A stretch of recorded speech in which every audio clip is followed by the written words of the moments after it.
அனைவருக்கும் வணக்கம். Facebook use பண்ணுற பெண்கள் எல்லாம் தவறானவங்கன்னு ஆண்கள் நினைக்கிற வக்ர புத்தி வாரணும்.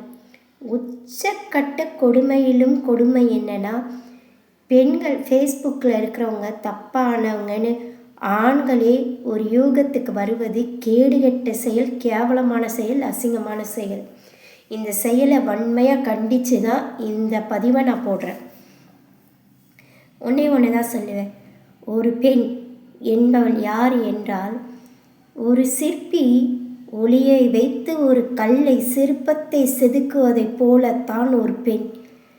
கஷ்டம், கவலை, மனதுக்கம், மனவேதனை பல சுமந்து தன் நிம்மதியை தேடி வரக்கூடிய இடம்தான் ஃபேஸ்புக். அவளுக்கு பிடித்த பாடல் கேட்பதும், அவளுக்கு பிடிச்சது செய்வதும், அவளுக்கு மனநிறைவாக இருக்கவும், மன அமைதிக்காக மட்டும்தான் வரா. தன் கவலையை மறந்து தனக்கென ஒரு உலகம் நிம்மதியாக இருக்கிறதுக்குன்னு. இந்த ஆண்கள் இந்த திதிப்பு ஐட்டம்லாம் கீழே கொட்டிடுச்சுன்னா, இந்த சர்க்கரை வெல்லம்லாம் அப்படியே அதை சுற்றி ஈக்களும் எறும்புக்களும் கொசுக்களும் நிற்கும். அதை மாதிரி நடுத்தர வயது பெண்ணாக இருந்தாலும் சரி, வயசான பெண்ணாக இருந்தாலும் சரி, இளம் வயது பெண்ணாக இருந்தாலும் சரி, அப்படியே மிச்சி பிச்சு எடுத்துடுறது.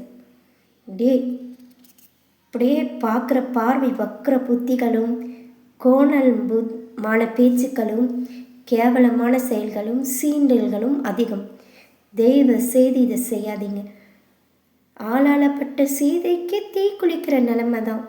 அப்போது டிஜிட்டல் பெண்களுக்கு ஒரு பெண்ணை எந்த ஒரு ஆண் தாயா, தோழியா, சகோதரியாக பார்க்குறாங்களோ அவங்க மட்டும்தாங்க உண்மையாலே மனுஷ தன்மையோடு இருக்கிற ஒரு ஆண். எந்த ஒரு ஆண் ஒரு பெண்ணுக்கு பாதுகாவலனாக இருக்கானோ அவனே சிறந்த ஆண். தெய்வ செய்தி இந்த வக்ர புத்தியை மாற்றிக்கணும். ஒரு பெண்கிட்ட தவறாக பேசி பழகும் சீண்டலுக்கு ஈடுபடுறதுக்கு முன்னாடி யோசிக்கணும், தன் வீட்லேயும் பெண்கள் இருக்காங்கன்னு. தயவு செய்து பெண்களை நிம்மதியாக வாழ விடுங்க.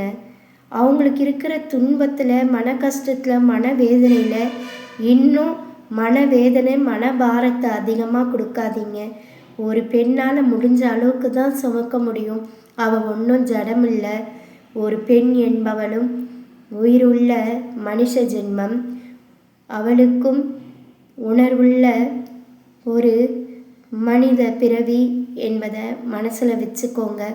அடுத்தவங்களுடைய உணர்ச்சியோடும் உணர்வோடும் தெய்வ செய்து கேவலமான செயலில் ஈடுபட்டு விளையாடாதீங்க. மனவேதனை, மனபாரத்தை கொடுக்காதீங்க. இதை நான் ரொம்ப வன்மையாக கண்டித்து இந்த பதிவை நான் போடுறேன். கேடுகட்ட ஜென்மங்களுக்கு உரைக்கணும்னு நான் நினச்சி போடுறேன். உரைக்கட்டும். நன்றி, வணக்கம்.